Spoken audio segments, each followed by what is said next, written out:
Con 33 años, en 2012, se convirtió en la primera mujer en llegar a la presidencia de la Central Unitaria de Trabajadores. Militante comunista desde los 15 años, también el año pasado se convirtió en la primera mujer y dirigente de la CUT en llegar a la ENADE, la máxima cita empresarial. En un país donde la tasa de sindicalización alcanza al 14%, cuando se inicia a discutir el salario mínimo y son muchas las banderas que tiene en la mano, Bárbara Figueroa, le damos las gracias por recibirnos aquí en la Casa de la CUT. Muchas gracias a ustedes y yo creo que este es el espacio más simbólico y más preciso para que nos pudiéramos reunir. Bárbara, 250.000 pesos fue el salario mínimo que ustedes exigieron el año pasado. Usted habló que este año 320.000 pesos era el mínimo en el cual un trabajador podía salir de la barrera de la pobreza. ¿Cuál va a ser el monto que va a exigir este año la CUT para ponerse a negociar el tema del salario mínimo? No hemos terminado de precisar el debate sobre la cifra. Lo que sí ya tenemos claro es que hay algunos criterios que planteamos el año pasado que vamos a sostener. Los 250.000 pesos, una aspiración ya casi histórica de la Central, se viene demandando hace casi una década, por lo menos 8 años, y en el marco del debate actual, lo que nosotros señalamos y se lo señalamos al gobierno anterior, esto no es algo que se lo estemos señalando al gobierno hoy día, dijimos acá para que un trabajador supere la línea de la pobreza, requiere un salario mínimo equivalente a lo que permite superar la línea de la pobreza a cualquier chileno y chilena en este país, es decir, 2 canastas básicas de alimentos, el equivalente casi a 80.000 pesos, 76.000 pesos si no me equivoco. Eso dividido por 4 sin duda que es una cifra muy superior, que es lo que decíamos nosotros, muy superior a los 250.000 pesos. Si queremos que el salario mínimo sea superación de la pobreza, debemos estar sobre los 320, 330.000 pesos. Sin embargo, entendemos que un salto de esa magnitud es algo insostenible incluso para la economía, porque va a haber tal nivel de poder adquisitivo que los trabajadores van a demandar mucho más de lo que la oferta hoy día está entregando. Por lo tanto, en ese marco decíamos, la gradualidad no puede ser menos de 250 y de ahí en más. Por eso hemos dicho que los 250.000 pesos es una cifra no solo emblemática, sino que a estas alturas necesaria para poder empezar a abordar el debate de fondo. Nosotros hemos dicho en Chile el salario mínimo es importante porque no hay negociación colectiva fortalecida ni sindicatos poderosos. Porque no es lo mismo, y yo pongo el siguiente ejemplo, no es lo mismo hablar de 250.000 pesos en una empresa que tiene 5 trabajadores y que factura menos de 1 millón al mes, que hablar de 250.000 pesos en una empresa que tiene 1.000 trabajadores y que factura miles de millones al mes. Si un empresario a mí me dice, yo me conformo con que pago 260.000 pesos, me está diciendo una burla, porque probablemente las utilidades permiten salarios mínimos mayores. Por lo tanto, por eso hemos dicho que aquí el problema no es solo de cifras, es un problema de política salarial que va de la mano con las reformas laborales, es decir, más poder a los sindicatos y mejor negociación colectiva. Perfecto, pero el gobierno dijo que 250.000 pesos se podía llegar el año 2015, pese a que los mismos parlamentarios que hoy día están echando tal vez pie atrás o yendo más con pies de plomo. El año pasado eran los primeros en salir a apoyarlos con los 250.000 pesos.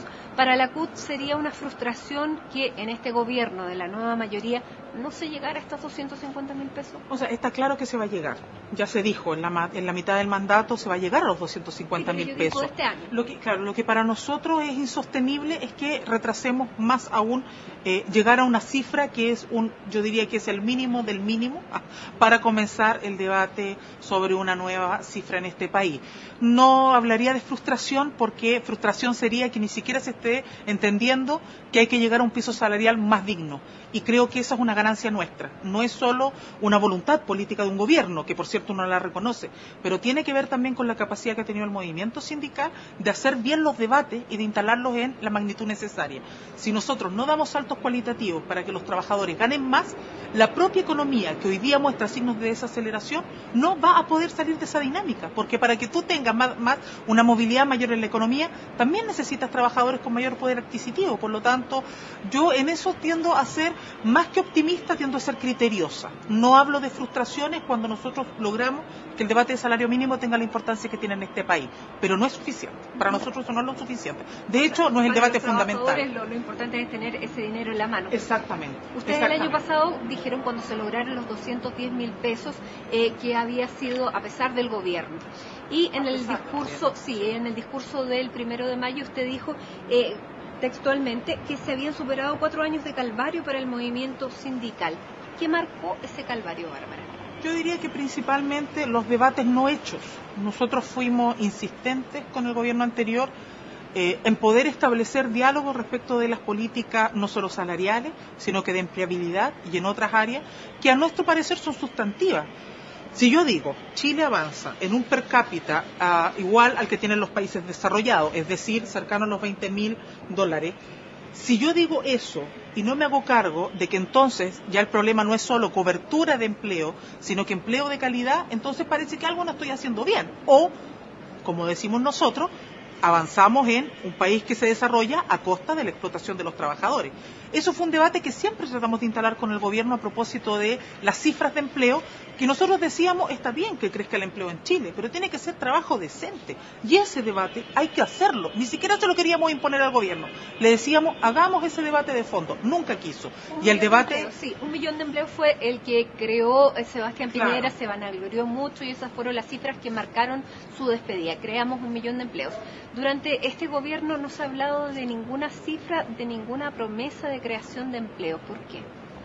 No sé, eso habría que preguntárselo al gobierno. Nosotros no nos corresponde. ¿Cuál es la expectativa de nosotros, es que a nosotros no, temor? Sí, lo que yo creo que uno tiene que distinguir, y creo que es bueno que me lo preguntes así, es que nosotros no somos una vocería del gobierno. Que nosotros podamos entendernos con una autoridad que legitima a la central no significa que nosotros seamos condescendientes con ellos. Y por lo tanto, si el gobierno no habla de cifra o por qué no se pone metas, hay que ir a preguntárselo a la ministra del Trabajo. Nosotros respondemos por nuestros debates, y lo que nosotros hemos señalado es que Chile tiene pendiente debates en materia laboral, no solo respecto a fortalecimiento sindical y negociación colectiva, sino que también tiene un debate pendiente respecto de calidad de empleo. ¿Cierto es que en Chile se han creado más empleos? Sí. Gran parte de esos empleos son empleos por cuenta propia. Por lo tanto, no es un incentivo desde el Ejecutivo. Es decir, hay trabajadores que ven que no teniendo estabilidad y viendo precarización salarial, finalmente tienden a buscar maneras de financiamiento o de trabajo independiente. Y eso no es una política, pero eso no es una política de Estado en materia de trabajo. Y por eso hemos dicho que aquí sigue pendiente el debate sobre calidad de empleo y sigue pendiente el debate de política salarial. Porque el gobierno a mí no me puede decir, el gobierno anterior, que yo adelanto el debate para marzo imponiendo una cifra de 197.000 pesos y haciendo una argumentación de casi de crisis económica para no avanzar sobre los 210 y finalmente terminar en un salario de 210.000 pesos después de 5 meses de infructuoso debate con el mundo social y a costa de nuestra incidencia y de nuestro trabajo con el Parlamento. Por lo tanto, en ese marco lo que nosotros decimos es, si vamos a abordar estos debates, abordémoslo, pero abordémoslo de verdad. Con cifras, sí, porque el trabajador necesita hoy día aumento salarial, pero entendiendo que eso no es suficiente. Ustedes decían el año pasado 250 o nada. ¿Este año van a decir lo mismo? Lo más probable es que este año no lleguemos a acuerdo con el gobierno si no logramos avanzar en una cifra que no sea 250.000 a 2 años. Eso es pero usted dice ahora 2 años. Claro, no, lo que el gobierno dice. El gobierno dice 250.000 a 2 años, nosotros decimos 250.000. Ahora. No lo hemos terminado de afinar. Yo no me quiero adelantar a los debates que tengo que hacer institucionalmente, porque si no, no corresponde. Es muy probable que las cifras no sean muy distintas, pero yo vuelvo a insistir, lo dijimos el año pasado y yo voy a ser enfática en repetirlo este año también, para que no digamos que aquí se están diciendo cosas que antes no se decían. Esto se lo planteamos al Ejecutivo el año pasado y lo dijimos en todas las conferencias de prensa. El problema en Chile no es un problema de cifras. ¿Necesitamos aumento salarial? Sí. Porque tenemos empleo precarizado. Nadie con 250.000 pesos vive hoy día, ni con 210, O sea, hay que hacer un doble esfuerzo familiar. Endeudamiento, trabajo de padre y madre, es decir, hay una serie de factores que se conjugan para poder tener mayor poder adquisitivo. Pero lo cierto es que el debate no es solo sobre el piso salarial, es fortalecer el sindicato y la negociación colectiva, que es lo único que le garantiza a un trabajador recibir el salario que corresponde, no solo por la función que desempeña, sino también por las utilidades que le permite recibir una empresa que hoy día, a costa de un salario mínimo de 210.000 pesos, se termine echando al bolsillo y no traspasándole ninguna gratificación al trabajador. Para el que aspira a los 250.000 pesos, este podría ser un discurso más condescendiente con el gobierno. ¿Qué le responde? Yo no entro en esos debates en general. Entiendo que son más bien debates a niveles populares. No responden a lo que uno logra ver y debatir en las asambleas. Por lo tanto, tiendo a no entrar en ese juego de debates que, más que hacernos cargo de las necesidades de los trabajadores, vienen más bien a hacerse cargo de posiciones de trinchera. Yo tengo una responsabilidad, que es representar a los trabajadores que están afiliados a la CUT, pero también a aquellos que no tienen organización y que en la CUT ven un referente. Y por lo tanto, en ese marco, no es que no tenga tiempo en el sentido de desvalorizar esos otros debates, sino que la urgencia de reformas que beneficien a los trabajadores, que hemos sido los grandes excluidos de las reformas en este país, no me permite distraer nuestro esfuerzo principal. Bárbara, ¿cómo es el Estado como empleador? En el aparato estatal es un mal estado. Es un mal estado. Yo creo que tenemos, si uno mira incluso en materia de los programas de gobierno que se presentaron el año pasado y el que hoy día es gobierno, uno ve que hay elementos muy nítidos en materia de reforma que afectan al trabajador del mundo privado. Pero en materia del sector público sigue siendo un ámbito, yo no diría inexistente, porque hay mención, pero que no hemos logrado que se entienda o que se pueda abordar con la misma perfección que estamos abordando otros debates. Porque un porcentaje importante de los trabajadores que trabajan en el aparato estatal trabajan con contrato a plazo fijo, hay situaciones... O sea, a honorarios y a contrata, que son los más golpeados. Claro. Los trabajadores a contrata son los más golpeados porque son los que han crecido. Años. O sea, tú tienes trabajadores a contrata no solo en la administración centralizada, que es la que depende directamente del Estado, sino también en la administración descentralizada, que depende de los municipios. Tienes trabajadores que han hecho su vida laboral en el servicio público a costa de contratos a honorario o a contrata, y que logran salir de la contrata para tener derecho a vacaciones, para tener pago en estos meses estivales, pero que no logran llegar a planta, sino que llegan a honorario, y ya eso es un salto. Pero hay gente acá que puede pasar 20 años en el servicio público, es decir, implementando políticas de Estado en las peores condiciones y yéndose del sistema sin ningún beneficio ni ninguna indemnización. ¿Es una contradicción? No me parece, es una contradicción a todas luces. ¿Y cómo lo cualquiera. Están trabajando con el gobierno? Nosotros lo hemos trabajado con todos los gobiernos. La negociación del sector público en ese sentido tiene un tremendo valor, porque logra agrupar tanto la administración centralizada como la descentralizada y permite que los actores directamente involucrados, los que están sufriendo estas malas políticas del Estado, puedan dar cuenta de las necesidades. Si uno se fija, aunque no es muy evidente probablemente para el debate público, pero en materia del debate del sector público no es solo el reajuste lo que importa. De hecho, las últimas 2 negociaciones en que se llegó a acuerdo con el gobierno tuvo que ver con la capacidad que tuvimos de introducir elementos de estabilidad en la propuesta para compensar aspectos salariales. Pero porque entendemos que un tema salarial sí es importante, pero si ese tema salarial es pan para hoy y hambre para mañana porque no hay ninguna condición de estabilidad, entonces tengo que buscar un equilibrio. Y eso fue algo que en particular, y debo reconocerlo, la ANEF ha puesto con mucha fuerza en el debate del sector público. Y es lo que vamos a seguir debatiendo con el gobierno. Ahora, ¿se tienen que hacer cargo? Yo creo que es evidente. Ningún gobierno va a poder seguir sosteniendo, así como no puede seguir sosteniendo deuda con el sindicalismo, es decir, con el fortalecimiento del actor sindical y la negociación colectiva en el sector privado, tampoco puede seguir sosteniendo un Estado empleador que no se hace cargo de entregar o ser el ejemplo en materia de trabajo decente y que hoy no se está cumpliendo. Bárbara, ustedes han pedido sindicalización automática y que no haya derecho a reemplazo en huelga. ¿Cómo ha recogido el gobierno? ¿Cómo esperarían ustedes que recogiera el gobierno esas demandas cuando no están dentro de las principales prioridades, dentro de las 56 medidas de estos primeros 100 días de gobierno de la presidenta Bachelet, sino que ha habido otros que ya pasaremos a hablar, pero esto era una bandera importante para la CUT? Nosotros, hay que precisar, nosotros no demandamos la sindicalización automática y no la demandamos porque una sindicalización automática sin poder real para el sindicato no tiene sentido. Es crónica de una muerte anunciada. Yo puedo decirle al trabajador, mire, usted ingresa a la empresa y automáticamente va a entrar al sindicato, pero mientras tenga un grupo negociador que tiene las mismas condiciones que un sindicato para negociar, mientras no tenga derecho a huelga efectivo real, mientras tenga una negociación colectiva arreglada como tenemos hoy día, que finalmente lo que hace es que en vez de atraparte en el debate del contenido, te atrapa en el debate de la forma. O sea, si tenemos esas cosas, es imposible. A nuestro entender, no es que sea una propuesta inviable, pero es absolutamente fuera de lugar para el debate que estamos haciendo hoy día. Por eso nosotros lo que señalamos fue poner al sindicato como el único instrumento negociador por sobre los grupos negociadores, y eso se logró. Eso fue un logro nuestro. Entendemos que hay voluntad y hubo comprensión del Ejecutivo, sí, de la nueva mayoría en el momento del debate, sí, pero es un logro del movimiento sindical haber logrado poner este tema en el debate.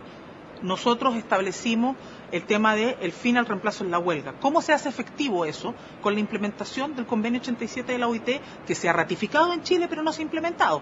Eso hoy día está como parte de las promesas del gobierno.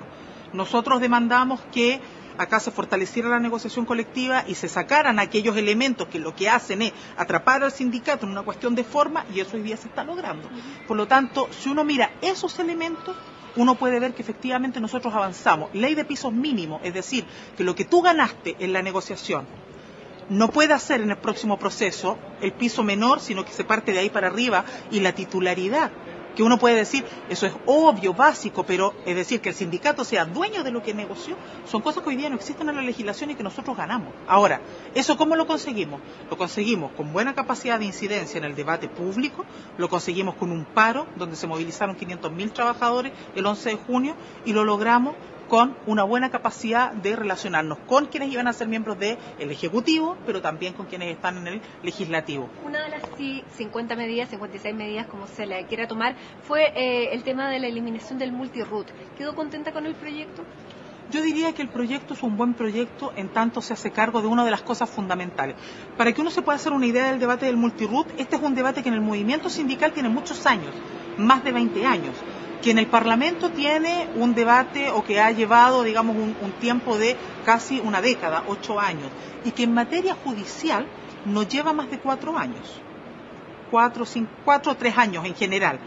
¿Por qué digo esto? Porque cuando uno piensa en un debate como el multiroot, ciertamente que los fallos hasta ahora que se han presentado en tribunales o las demandas que han hecho los sindicatos han sido favorables. Ninguna de ellas ha llegado hasta ahora a la Corte Suprema porque se ha tratado de llegar a acuerdos previos o van a recién empezar ese proceso. Por eso para nosotros era tan importante que este tema se legisle ahora y que no quede arbitrio solamente en los tribunales, sino que se establezca como parte de la normativa, que cuando tú no puedes llegar a acuerdo con el empleador, recién ahí des el salto a tribunales que hoy día no tienes garantizado, porque hoy día la práctica está legitimada legalmente. En ese marco, nosotros valoramos la indicación que se ha presentado en materia del multiroot, no solo porque se hace cargo del debate de fondo, es decir, cuando hay un único empleador, independientemente de las razones sociales o la individualidad legal determinada, que son los RUT, vas a poder tener a ese empleador único para negociar, sino porque además resuelve algo que la legislación y los tribunales no pueden resolver, y es que obliga a ese empleador a tener que negociar contigo como un sindicato según tu deseo. Es decir, queremos negociar con cada uno de los sindicatos al mismo tiempo por empresa y el empleador está obligado a aceptar eso. O queremos negociar como una única organización por todos los sindicatos de empresa y por lo tanto en la práctica negociar como una interempresa. Si lo queremos hacer así, el empleador está obligado a aceptar eso. Para nosotros eso es valioso. ¿Faltan cosas? Sí, sin duda.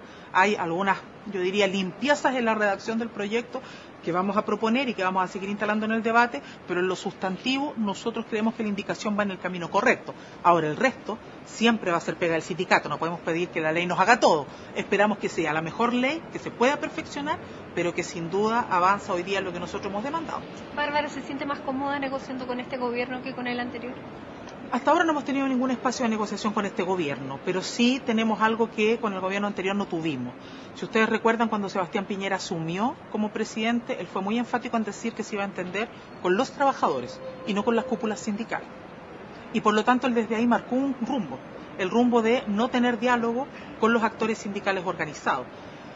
Yo diría que la única diferencia estuvo con la ministra, mientras fue ministra del Trabajo, Evelyn Matei, que ella sí, probablemente por su experiencia como diputada, senadora, con más bagaje en la política concreta, ella entendía que debía tener un diálogo fluido con los actores, pero no contaba con los pisos políticos para hacer realidad sus aspiraciones. Por lo tanto, había buena intención, había mayor comprensión de la necesidad de legitimar al actor sindical, pero no poder efectivo para ejercerlo. Y por lo tanto, en ese marco, uno podría decir que nuestra relación, no solo desde, y en eso habría que mirar la experiencia compartida, no solo con el movimiento sindical, sino que lo propio con el movimiento social. Yo era dirigente del Colegio de Profesores el año 2011, me tocó interactuar de manera muy cercana con los estudiantes y ahí nadie tenía derecho a voz. El gobierno nunca tuvo apertura con ningún actor social y probablemente fue uno de los elementos fundamentales que le significó la derrota electoral que tuvo. Porque pese a poder mostrar grandes anuncios, no había ninguna ciudadanía ni ningún actor organizado que pudiera legitimar esos procesos porque habían sido a puertas cerradas.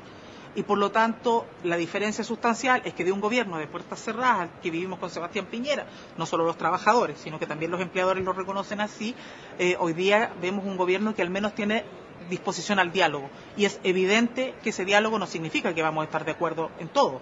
Va a haber diferencias. Nosotros vamos a defender posiciones, ellos las de ellos, pero al menos vamos a tener el espacio para poder plantear nuestras posiciones y nuestros argumentos. Que la ministra nuevamente sea una ministra del Trabajo mujer y que la presidenta sea mujer, ¿da una visión distinta y para una mujer dirigente de la CUT una llegada mejor, más cercana?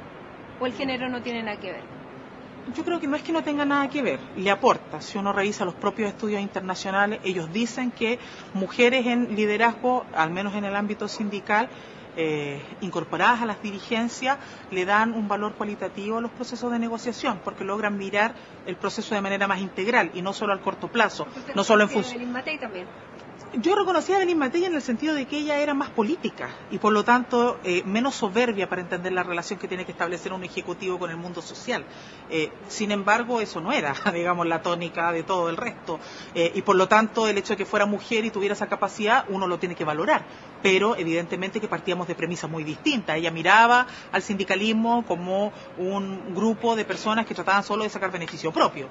Nosotros entendemos el rol del sindicalismo de una manera totalmente distinta y entendemos que sin sindicalismo no hay democracia plena en ningún país. Y en este caso ahora, con presidente, en este caso, yo diría que tiene un valor, sin duda, el tema de género, porque se nota una disposición al diálogo que probablemente también está mediada por una capacidad de entender que la exclusión no ayuda, porque las mujeres en general hemos sido excluidas de las grandes políticas públicas. No hay incentivo para nuestra incorporación en el mundo político, pero a nivel del mundo laboral no solo tenemos brechas salariales a nivel del mundo precario, salarial o asalariado de nuestro país, sino que también tenemos sendas diferencias cuando se trata del mundo de las empresas.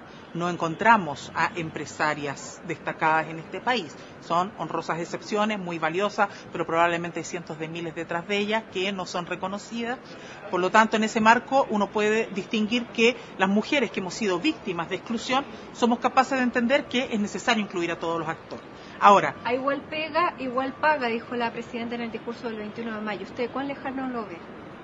Yo creo que eso requiere lo que nosotros hemos señalado es que para que eso se haga realidad necesitamos no solo una ley de igualdad salarial, sino que necesitamos una perfección de esa ley. La ley existe. ¿Por qué no se ha logrado implementar? Porque tú no tienes el estándar, es decir, no tienes la tipificación del trabajo y su valorización. Cuando eso lo hagamos, va a ser mucho más fácil poder establecer a igual pega, igual paga. Porque mientras eso no exista, es difícil que tú puedas establecer igualdad salarial. ¿Sobre qué piso? No existe. Esa es la perfección que tiene que hacerse en la ley. Ahora, eso es posible no por el hecho de que haya mujeres dirigiendo. Eso es posible porque hemos entendido que las mujeres somos un rostro más agudo de la desigualdad que este país vive. Bárbara Figueroa, ¿cómo llegó a ser una dirigente, una profesora primero, después una dirigente del Colegio de Profesores a la dirigencia de la CUT? Lo vamos a ver a continuación. Esto es CNN Íntimo, no se vayan.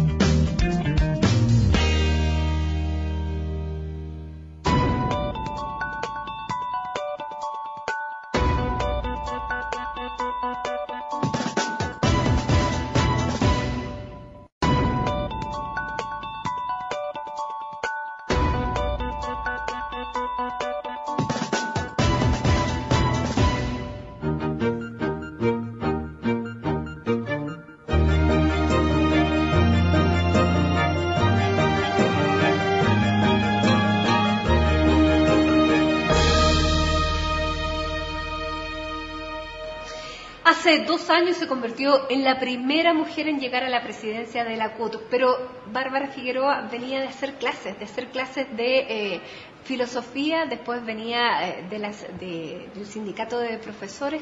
¿Cómo llega al mundo sindical? Bueno, yo me acerqué al mundo sindical en el colegio de profesores. Yo empecé a hacer clases muy joven. Estaba en tercer año de universidad y me tocó... tuve que empezar a hacer clases porque tenía que buscar plata para vivir y tuve la oportunidad de ingresar a colegios vespertinos y entonces me di cuenta de que nada de lo que a mí me explicaban en la universidad tenía que ver con entender la liquidación de sueldo, el pago de horas y por lo tanto, como además en el caso de los docentes nuestra liquidación de sueldo parece un arbolito de Pascua porque tenemos muchos colgajos, me empecé a vincular al colegio profe. De esa época conozco a Jaime, conozco a Silvia, a todo el equipo del Metropolitano, a Jorge Avedrapo, y me vinculé con ellos y empecé a trabajar ahí y ya me hice parte de la vida de la institución.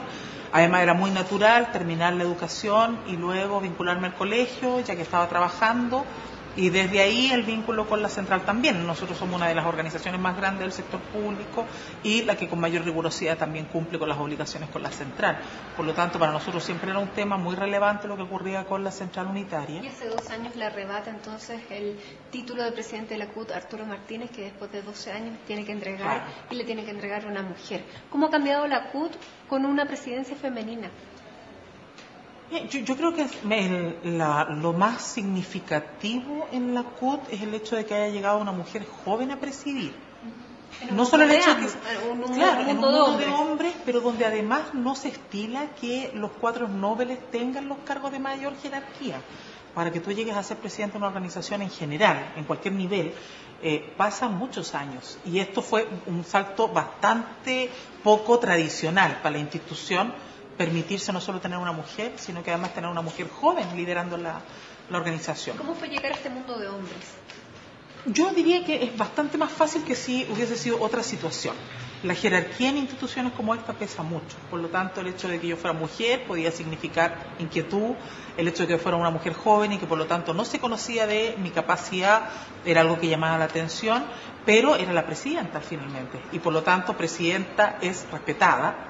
Y presidente o presidenta porque tiene el cargo de mayor jerarquía. Pero la autoridad no la da el cargo. ¿Cómo se no la da el cargo, pero fíjate que... El reconocimiento entre la gente, que no fuera ninguneada. Claro, eso es distinto en el ámbito sindical más institucional, estoy pensando aquí.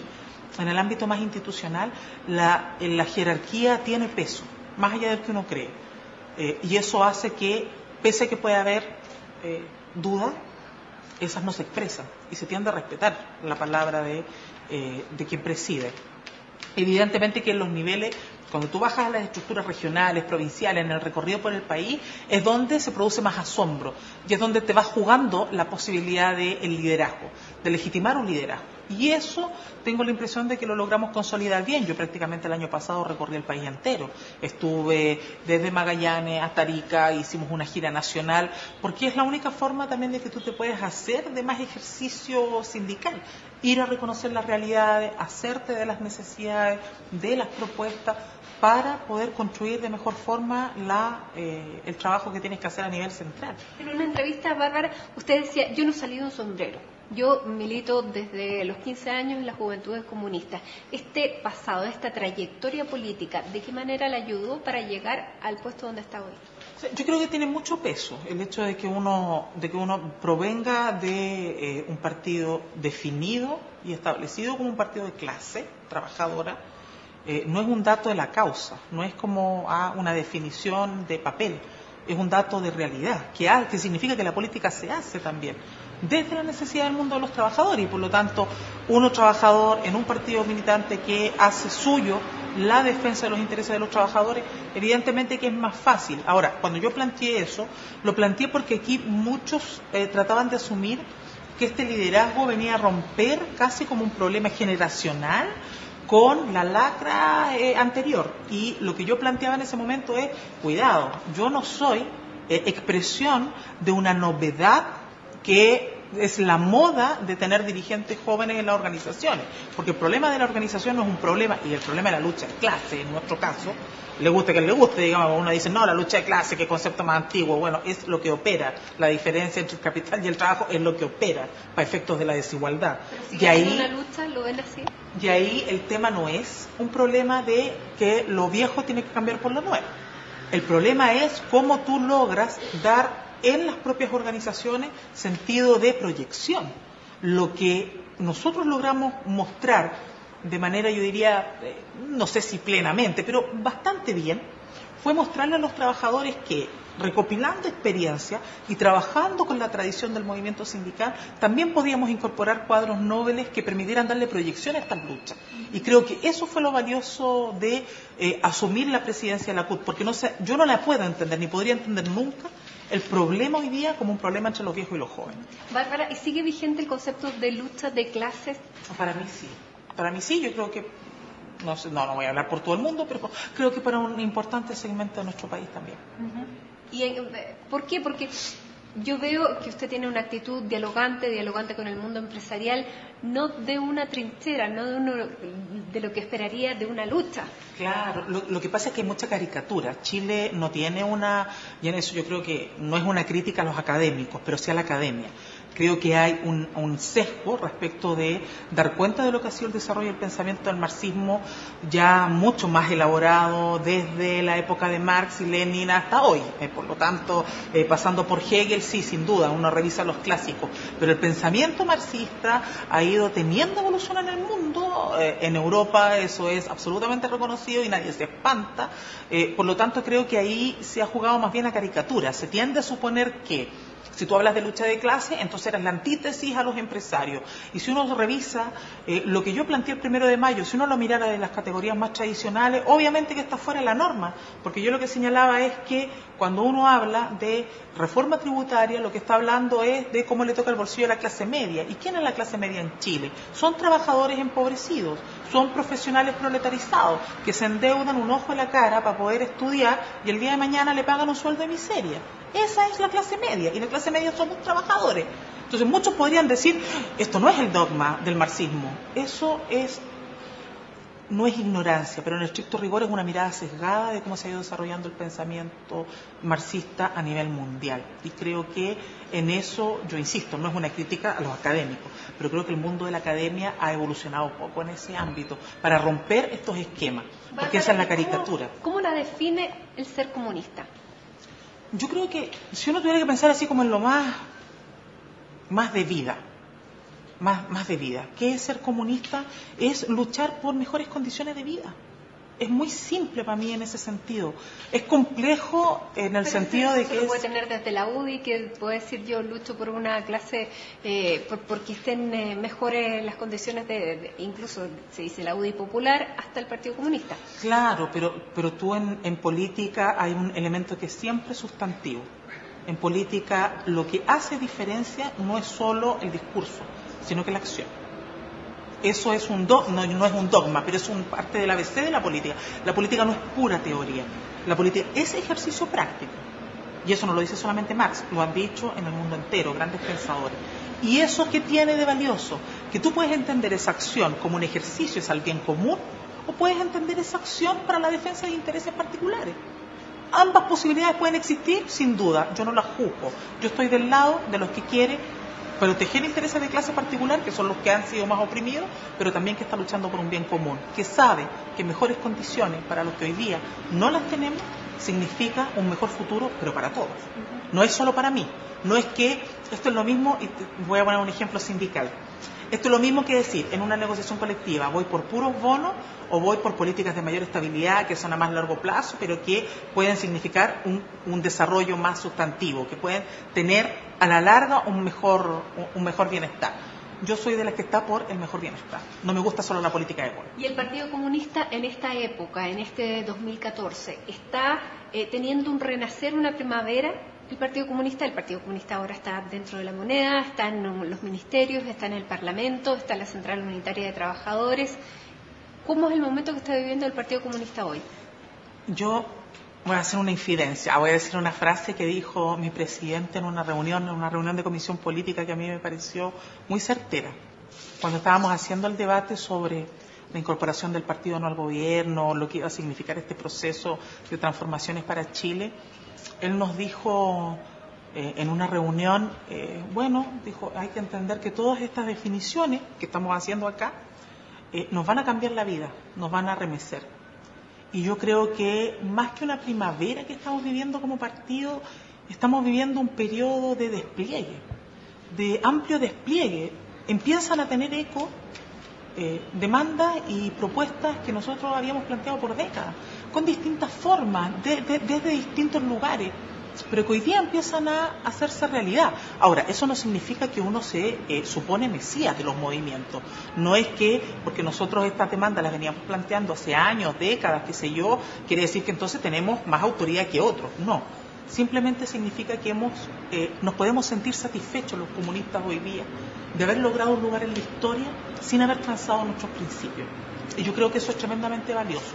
No lo juzgo en función de otros, no quiero decir que otros lo hagan, pero nosotros podemos tener la tranquilidad y dormir con la conciencia tranquila de que lo que hemos hecho, lo hemos hecho pensando en mejor vida para todos los chilenos y chilenas. Y después de 40 años, ser parte de un gobierno, ¿qué ha significado para el Partido Comunista y qué ha significado para la CUT, teniendo a una presidenta comunista que puede tener a lo mejor interlocutores mucho más fluidos con un gobierno donde el Partido Comunista es parte?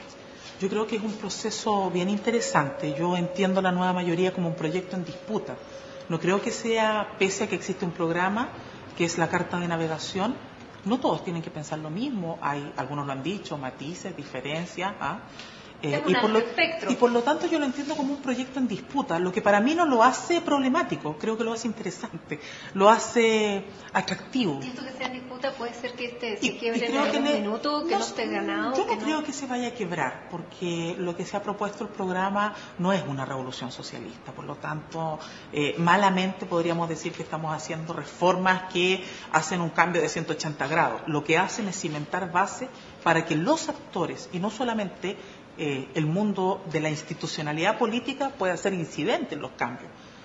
Eso es un salto cualitativo hoy día respecto de los procesos que veíamos durante los últimos 30 años, pero no es el cambio sustantivo y total. Por lo tanto, en ese marco yo veo difícil que esto se quiebre. Tendríamos que ser muy mezquinos para que se quebrase, y por lo tanto ahí creo que el rol del partido es muy potencial, puede ser muy contribuyente, porque quizás a diferencia de quienes han ejercido el gobierno en procesos anteriores, nosotros venimos con la claridad y tranquilidad de no sentirnos comprometidos más que con los cambios y transformaciones y el programa, evidentemente, y por lo tanto desde ahí siento que tenemos mucha más capacidad quizás de despliegue. Creo que esto puede ser un gran momento para crecer también. ¿Suscribe todos los puntos del programa? Sí, yo encuentro que es un programa, yo creo que es un programa que no tiene matices, pero tiene altos y bajos, en el sentido de que, por ejemplo, si a mí me dicen, mira, en materia laboral hay un mínimo, sí, pero hablar de una nueva constitución no es un mínimo, es un máximo. Entonces, tiene esos contrastes que lo transforman en un elemento, yo insisto, muy interesante y atractivo, porque te desafían. ¿Tiene riesgos para la clase media? Yo creo que no. Yo soy una convencida, y lo he conversado con mi equipo de economistas también, no se me ocurre a mí de simplemente estar descansando y leyendo la literatura, pero lo que nosotros hemos conversado, lo que mismo que nos puede exponer el ministro de Hacienda, es que efectivamente acá la clase media, si lo medimos, ahora depende, ¿qué es lo que estamos leyendo por clase media? Si lo medimos desde donde lo miramos nosotros, principalmente un mundo de trabajadores precarizados, trabajadores por cuenta propia y profesionales precarizados, si lo miramos así, nosotros no vamos a ver aumentado nuestro costo de vida, puesto que vamos a seguir pagando el mismo IVA que hemos pagado hasta ahora, y que es lo que pagamos por cada cosa que consumimos. Pero los empresarios no van a traspasar a los consumidores, que es parte de la clase trabajadora. Ahora, los empresarios no debieran traspasar el costo de la reforma tributaria. ¿Por qué? Porque la reforma tributaria no aumenta el costo de la producción. Nada va a costar más caro, ni debiera costar más caro, porque ningún proceso de producción se va a encarecer. Pero Lo que va a ocurrir... dejar de ganar más. Pero ese es otro debate. Ya no es un problema de la reforma tributaria. Es un problema de que hay ciertos sectores que no están dispuestos a terminar con la desigualdad o que no están dispuestos a dejar de ganar lo que ganan. Pero ese ya no es un problema de la reforma tributaria, es un problema de la convicción. Por eso yo decía y digo, hablemos las cosas con claridad. No digamos que la reforma tributaria es mala. Digamos que yo no estoy de acuerdo porque no quiero dejar de ganar. ¿Por qué? Porque hoy día un empresario que pagaba o que imponía por 70 va a tener que empezar a imponer por 100. ¿Eso significa que aumenta el costo de su producción? No. Va a seguir gastando lo mismo. Él va a ganar menos. Y si él quiere ganar más, va a buscar mecanismos, pero que sea con esa claridad. No es culpa de la reforma tributaria. Es un problema de clase. Es que el que gana más no le va a traspasar esa ganancia a los trabajadores y no va a dejar tampoco de llenarse el bolsillo. Pero digamos los debates como son. No tratemos de tapar el sol con un dedo diciendo la reforma tributaria es mala cuando en realidad lo que yo no quiero es pagar. Reforma educacional. Usted es profesora, vivió en carne propia todos los desazones de ser profesor municipalizado, trabajar en escuelas, hacer muchas horas para poder armarse un sueldo. ¿Eso está presente en esta reforma educacional? De los 3 proyectos que hasta ahora se presentaron, no. Evidentemente no es parte de ese debate. Hay un compromiso de debate de carrera profesional y yo espero que se aborde con todo lo que eso significa. ¿Debería haberse partido por eso? No creo que se deba haber partido por eso. En ese caso deberíamos haber partido por el nuevo modelo de gestión educativa, que es el debate, algunos le llaman la desmunicipalización, yo prefiero hablar de, evidentemente que significa desmunicipalizar, pero yo prefiero hablar de un nuevo modelo de gestión de la educación, porque en el fondo ese es el debate que vamos a tener que hacer. Y evidentemente que luego de eso, o de la mano con eso, hay que debatir sobre condiciones de enseñanza, porque el debate de carrera profesional no es un debate de estabilidad laboral, como algunos van a querer decir en este país. Yo no debato sobre la cantidad de alumnos que tengo por sala o la cantidad de horas para planificar porque es un beneficio para mí. Ni hablo de capacitación porque es un beneficio solo para mí. Hablo de eso porque son mejores condiciones para poder darle mejor educación a los niños y niñas de este país. Por lo tanto, la carrera profesional hay que entenderla como un marco de buena enseñanza, mejores condiciones para que los docentes podamos tener más y mejores herramientas de enseñanza para nuestros niños y niñas. Eso se dejó para el segundo semestre. Para este primer semestre se está debatiendo sobre el lucro, sobre la segregación, sobre otros puntos. ¿Usted está de acuerdo en que la educación finalmente sea gratis para todos? Sí. Yo estoy de acuerdo con la educación gratuita como máxima del Estado, es decir, derecho garantizado para todas y todos. Usted tiene un niño en segundo básico. En segundo básico. ¿Lo tiene en un colegio municipal subvencionado o particular? No, lo tengo en un colegio particular, porque yo no creo en el sistema educativo actual. Para mí no es un problema, aquí hay que distinguir. Hay quienes entienden, y yo creo que se va a expresar, ahora todavía no se ha expresado, pero se va a expresar nítidamente en un momento. Hay quienes acá, aunque el Estado les retire los recursos, los aportes estatales, por seleccionar, no van a dejar de seleccionar. Y no lo van a hacer por un problema de lucro. Hay algunos que eso lo van a hacer porque no quieren que el niño de tal sector se mezcle con el niño pobre. Mi problema con la educación no es ese. Mi problema con la educación es que yo no creo en el CIMSE. Y yo no estoy dispuesta a someter a mi hijo, a ningún niño de este país, con 7 u 8 años, a tener que estar estresado para sacar buen puntaje para que no le cierren la escuela. Eso es crueldad. Eso no se hace. Eso ningún país del mundo se lo puede permitir. Y por eso cuestiono el sistema municipal. Si eso se cambia, si tenemos un sistema integrado... Pero hasta ahora no se ha hablado de la eliminación del CIMSE. No sé, porque yo tengo la impresión de que aquí todavía hay un debate que se está haciendo un poquitito sesgado. El debate de educación es un debate de modelo de gestión, sí, de condiciones como la gratuidad, el final lucro, el final copago, pero también es un debate sobre qué tipo de sociedad queremos construir. Y yo tengo la impresión de que el debate curricular es el debate más ausente. Y yo lo siento harto, porque si nosotros abordáramos ese debate, todo lo otro sería más fácil.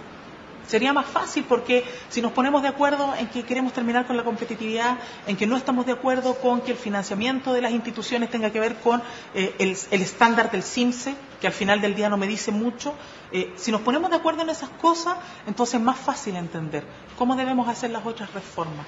Y creo que ahí ha habido error de ambas partes. Creo que por parte del gobierno, de no entender que debe estos temas curriculares, es decir, qué es el sentido de la educación debe ser lo primero que se ponga en el debate, pero también creo que el mundo estudiantil y otros actores no han sabido poner el énfasis en estas cosas, porque yo puedo tener educación gratuita, pero si no hablo de qué tipo de sociedad quiero construir, entonces también estoy quedándome corto. Otra de las banderas de lucha que tiene Bárbara Figueroa en estos días es el tema de la AFP. Terminar con el modelo de AFP. ¿Es posible llegar en Chile a un sistema de reparto, Bárbara? Yo creo que sí, hay que mirar mucha experiencia comparada, hay que mirar la experiencia de países europeos, hay que mirar la experiencia de países como Uruguay, que transitó hacia un sistema de reparto, está en ese proceso. Por lo tanto, creo que si uno tuviera que ver si hay experiencias para conocer, hay mucha experiencia que nos puede ayudar. Hay que ver cuánta voluntad política real existe. Nosotros lo dijimos, nosotros no somos partidarios de la AFP estatal y por eso hemos puesto nuestro mayor énfasis en el trabajo de la Comisión Previsional. Porque yo recojo el guante de lo que dijo el gobierno. La presidenta dijo que aquí no iban a haber temas vetados y yo voy a ir a discutir y voy a ir a debatir y quiero incidir en el debate acerca de un nuevo sistema de pensiones que supere la AFP y que por lo tanto termine con este sistema de capitalización individual forzosa. Porque en otros países del mundo existe un sistema mixto entre el sistema de reparto solidario y la posibilidad de cotización individual, de una capitalización individual. En Chile no hay ninguna opción y además es forzoso. O sea, no hay ninguna posibilidad de que tú no lo hagas, sí o sí, entra en las normas del sistema. Larga vamos a tener un resultado tal vez el primer semestre del próximo año, así que en todavía del 2015 se dijo, así que para debate. Otro de los temas que ha estado presente en la discusión, sobre todo en las últimas semanas, es el tema del aborto. Se lo quiero preguntar como mujer, más que como presidenta de la CUT. Este debate sobre el aborto terapéutico en 3 condiciones, ¿debería ampliarse? Yo creo que Chile todavía no está en condiciones de hacer debates mucho más profundos. Yo soy una convencida de que deberíamos avanzar en los tiempos prudentes, progresivos, hacia el debate del aborto sin apellido. Creo en la posibilidad de elección, creo en los derechos reproductivos, creo que además una sociedad que aprende a hacer políticas de salud, de prevención, puede atreverse a dar esos debates sin problema y además entiendo que no podemos estar mediados por los criterios, con todo el respeto, yo no digo que no pueda hacer, pero esto no puede estar determinado solo por un juicio moral. Esto se tiene que entender como política pública, porque mujeres mueren por hacerse aborto, eso existe. Por lo tanto, que no me parezca, me parece correcto, está bien, pero suponer que porque a mí no me parece, tengo que imponerle al resto que no le tiene que parecer cuando es una realidad de un país, significa que no nos estamos haciendo cargo de hacer políticas públicas. Y por lo tanto, yo ahí no tengo doble estándar. Para mí este es un debate que se tiene que ampliar. No hoy, probablemente, porque ya lo hemos visto. Todo lo que ha significado y el revuelo prácticamente de que aquí quien está de acuerdo con el aborto está contra la vida, cuando jamás ha sido ese el debate. Nadie está contra la vida, pero evidentemente que aquí hay derechos que hay que respetar. Y nadie debiera sentirse ni golpeado, ni subyugado por eso. Los derechos del que está por nacer. Sin duda que hay que tener, por cierto que hay que tener cuidado y respeto por los derechos de aquel que está por nacer y de por aquel pequeño que ha sido abusado por un cura también. Y de eso a veces no nos hacemos cargo. Entonces, si nos vamos a hacer cargo del tema, le vamos al cargo completo. Pero, perdónenme, aquí se habla de que, y leí a el obispo Chomalí decir que los países del mundo donde se ha implementado la política del aborto ha sido un fracaso. Yo vengo llegando hace poquito de Berlín y en Berlín hace 2 años, con el voto de los conservadores, se aprobó el aborto y sin embargo hoy día las mujeres y los niños existen por doquier, embarazadas y niños por doquier. De hecho me sorprendí de la cantidad de niños y de mujeres embarazadas que vi. Que me digan que eso significa entonces que esas políticas son fracasadas, no, son derechos. Los tomará quien tenga que tomarlo, pero yo no soy quien para juzgar a esa persona y decirle tú no tienes que hacer lo que yo no estoy dispuesto a legislar en otras materias. Bárbara, usted es mamá. ¿Cómo ha sido compatibilizar esta vida en este mundo de hombres con tener un niño pequeño que cuando usted asumió la CUT tenía 5 años? Complejo. Yo siempre digo, lo menos que tengo, cuando me dicen, bueno, ¿cómo me ha cambiado la vida? Me cambió porque tengo menos tiempo. Lo que menos tengo es tiempo y eso cuesta. Yo hago esfuerzos, los esfuerzos básicos, voy a dejar todos los días a mi hijo a la escuela, trato de desocuparme lo más temprano posible para que alcancemos a compartir.